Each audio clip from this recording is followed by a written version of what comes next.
سلااو هاوڕێیان، ئەمن هێرزل سوورچی، ئێستا من لە ڤێرجینیایمە لە پێش ڤێلاکەی نێچیر بارزانی گەورە مافیا و دەست کە سەدان ڤێلای بەو شێوەیە کڕیە. ئەو سیارەکانی لێوەیە کادێلاک و فرانە فیسە بەخۆشی لێرەیە، ئەوە شەمو کامێ ڕەوشت. ئێستا ماتینە ڤیدیۆی تەسوێر بکەین لۆ ئەوەی بزانن کە ئەوانە کو ئەژین و یعنی چۆن پارەی خەلکی کوردستان ئەدزن، دەینن ئەلێرە بە ڤێلا ئەدەن سەیرکە و ژیانە شاهانێ. ئێستا نێچیروان بارزانی ئەلێرێ ئەو ئەدرێسەکەی و ئەوەی جێگای تراژیدیا و تێبینی بیتن ئەوەی ئەوڕۆ لە کەناڵی میتی تورکیە، کەناڵی ڕوودا و بڵاوی کردیتەوە گوایە هەوڕۆ نێچیروان بارزانی پێشوازی لە کنسولگەری فەڕەنسا کردیە بەهۆی کۆتایی هاتنی تێرمەکەی کە ئەگەڕێتەوە فەڕەنسا کەسەکی تر دێ. بەڵام لە ڕاستیدا وانییە نێچیروان بارزانی ئەلێرەیە، ئەلێرە ئێستا لە ناو ئەو ڤێلایە بەخۆی و بەمار و منداڵەکانی. سەیری کە هاوڕێیان ئەوە ژیانی نێچیروان بارزانی و ئەندام و کوڕ و نەوەکانی مەسعود بارزانیە. سەیری کە لە چ ژیانێکی شاهانە ئەژین لەسەر بەرچی لەسەر گیرفانی خەلکی کوردستانێ. ئەوە چالاکوان و ڕۆژنامە نووس بەو شێوەیە لە دوو قوونتانین، هەتا ئێوە ڕۆژنامە نووس بکوژن، هەتا ئێوە خەڵک بڕفێنن تیرۆر بکەن، ئێمەش بەو شێوێ دێنە پێش دەرکەی ماڵەکانتان، هەتا ئێوە هەوڵ بدەن مەکی ئامێدی تیرۆر بکەن لە بەرلین لە ئەڵمانیا، یان قادر نادر تیرۆر بکەن، یان ڕەنزدەرگڕاوی، یان ئەو برادرانەی بەریتانیە، یان شێروان شێروانی و گوهدار زێباری و زیندانیانی بادینان بە شێوەی ناحەق دەستگیر بکەن، بە کەیفی خۆش بێنە ئێرە، ئێمەش بەو شێوێ دێنە پێش دەرکاتان. ئەو بێمنەتم لێتان، ئەمەش کامێڕەکانە بێمنەتم. ئەوە ماڵی نێچیر بارزانی گەورە دز و مافیا کە سەدان ڤێلای ئەوهای هەیە، سەدان. بەش شەوێدی ڕیسێرجم کرد لەسەر ناوی نەبیلەی خێزانی نێچیر، دەیان ڤێلای هەیە، بڕواتان هەبیت زیاتر لە 500-600 ڤێلایان هەیە. بنەماڵەی مەلا مستەفای، ئیدریس، ئەوەی تر نێچیر، براکانی نەبیلە، ئەوجە نەبیلە ناوی خۆشی گۆڕیوە، بۆ نمونە نووسیتی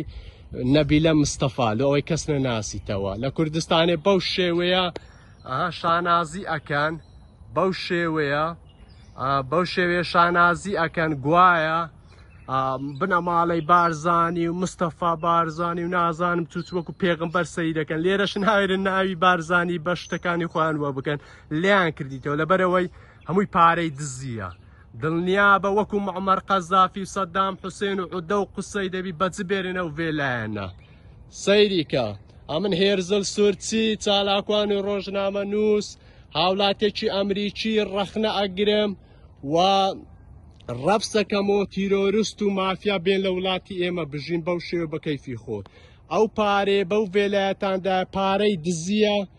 پارەی خەلکی کوردستانە، پارەی پێشمەرگەکانە، پارەی مامۆستا و مۆزەف و ئەو کەسانێ هینایتان دزیتان ئەلێرە بە ڤێلایەندایە و ئەوە ژیانی شاهانەی ئەوانە. سەیریکە سەیری ژیانی شاهانەی ئێوانەکە لە چ ژیانێک خۆشن. جاوە یەک ڤێلایە بڕواتان هەبێ، سەدان ڤێلای ئەو هەیان هەیە. سوێن دەخۆم بەوەی کە بڕواتان پێی هەیە، زیاتر لە 600 ڤێلای ئەو هەیان هەیە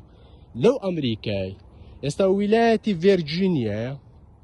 لە ویلایەتی ڤێرجینیایە لە تەنش واشنتۆن دیسی، بەڵام لە لۆس ئەنجەلۆسیان هەیە، لە کالیفۆرنیان هەیە، لە مەیامیان هەیە، لە واشنتۆن دیسیان هەیە، برێن چ لە هەموو شوێنێکیان هەیە. یعنی ڕاقی ترین ڤێلە. سەیری کە با کۆیلەکانی کوردستانش ئەوها بە فری بێنە خەت و جنێ و بە ڕۆژنامە نووس و خەلکی ئازادی خواست بدەن. ئەمە ژیانی خۆخەینە مەترسیەوە دێنە پێش دەرگایان، هیچ حیسابیش لۆ چەتە و مافیا و ئەوەکانیان ناکەن. نێچیر بارزانی گەورە دز، ئەگە پیاوی مافیاکانت بنێرێرە، نەک لە ئەڵمانیا بێن چەپ لە ڕێزانت بکەن، بە چەپ لە پێشوازیت لێ بکەن، پێشوازی لێ بکەن، وەرە لە ئەمریکا و شتەی بکە. ئێرە کوردستان و ئەڵمانیا و ئەوروپانیە سەی لە خەڵک بەردەن ئێرە ئەمریکایە یەک ڕیاکشن و هەبیتن یەک کاردانەوەی خراپ و هەبی هەمووتانە دەمە دادگا بە عەشایری شتی بکەن بە عەشایری و لەگەرەکەم سوورچیمە بە قەلەم قسە بکەن بە قەلەم قسەتان لەگەرەکەم گەورە مافیاکانی بنەما لە جاشەکەی مەلا مستەفا لە کەرەج و تاران چتان هەبوو هاتنەوە لە گوندی کەلەچین لە ماری حوسێن ئاغای سوورچی لەوێ سیارەیان دانێ بە هەمووتان پێراوی چپلێستان لەبەر بوو چوب یان ئەدی مەسعود بارزانی ئەدیداسەکی لەبەر بوو چتان هەبوو ئێستا فیرعەونەکانی کوردستان ئەو پارانەتان لە چێ هینە ئەو ڤێلایانە پێ بکڕن هەی تیرۆریستەکان هەی بێشەڕەفەکان ئەو هەیە کاکە دەبی ئەو زمانەی بەکاربینی سەیری کە سەیرە و ژیانەی کە بە شەرەفم ماری ئۆبامایەوە خۆش نییە مارەی جۆ بایدنیەوە خۆش نییە سەیری کە هاوڕێیان هەوڕۆ هەندێک گەرمایە هەندێک شیلاک بووم سیارەمان لەو لای ڕاگرتیە لەبەر هەندێک وەزعی ئەمنی ئەوانە بەڵام بڕۆکەک بە پێیان ڕۆیشتم لێ هەندێک هیلاک بووم بەڵام ئەو هەبێ شەرەفن سەیریکە هەمووی لێرەنە بەخوای هەر هەمویان لێرەنە نەبیلە خان ئەلێرێ نێچیروان بارزانی ئەلێرەیە کەچی کەنالی میتی تورکیە کەنالی ڕوودا و بڵاوی کردیتەوە دەرێ نێچیروان بارزانی ئەوڕۆ پێشوازی لە کونسولگەری فەڕەنسا کرد ئەی درۆتان دڕێتن تێگەی بە پارەی نەفت هەرزوو پۆستی شەکەنەرێن بێڕکابەرین کەنالی بێڕکابەر و نازانم چوچ و هەمووی مافیایە ئێرە هەموو مافیا خانەیە هەمری ئەمریکاش نەمینیتە هەمری جۆ بایدن نەمینی کە چاپۆشی لەو هەموو گەندەلی و دزیە ئەکاتن تێگەم وەکو هاوڵاتێکی ئەمریکی ڕەخنە ئەگرم لە دادگا و لە سیستەمی ئێرە بەڕاستی یانیز دەبی سکاڵای تۆمار بکەم بزان بە چ مافەکەوانە و پارەیان هینای تێرە دزیتیان بۆ نمونە من پارەم ناردیتەوە لۆ خزم و کەسی و ئەوێ خۆم یعنی بانک هەزار پرسیاری لێ کردیمە پارەی خۆشمە کەچی ئەوانە بە ملیۆنان دۆلار دەینە نێرە کەس حیسابش هەر کەس باسیش ناکەوت قەحپەخانەکانی مارێ مەلا مستەفای سەیری قەحپەخانەکانی مارێ مەلا مستەفای کە هەموو کامیڕە و شتیان لێ وازانێ ئەم لە کامیڕە و مامی ڕاترسێم گەورە مافیاکانی بنەماڵەی بارزانی هەی جاشەکان وەرنە دەرێ گەوادەکان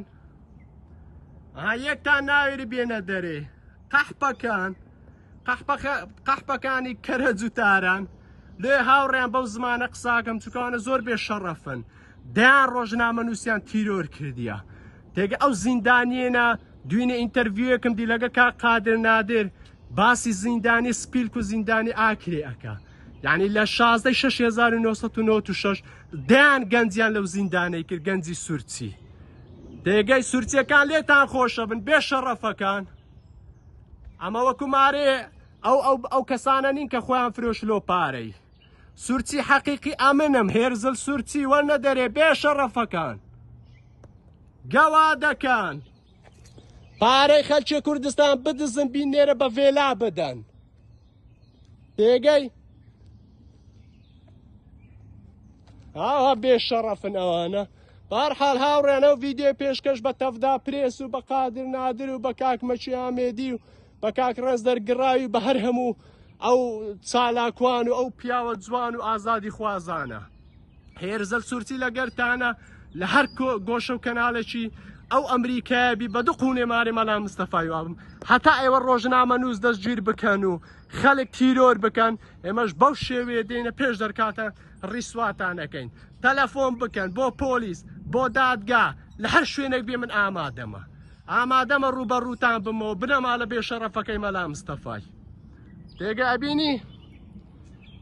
ئەو پێشکەش بە تەفدا پرێس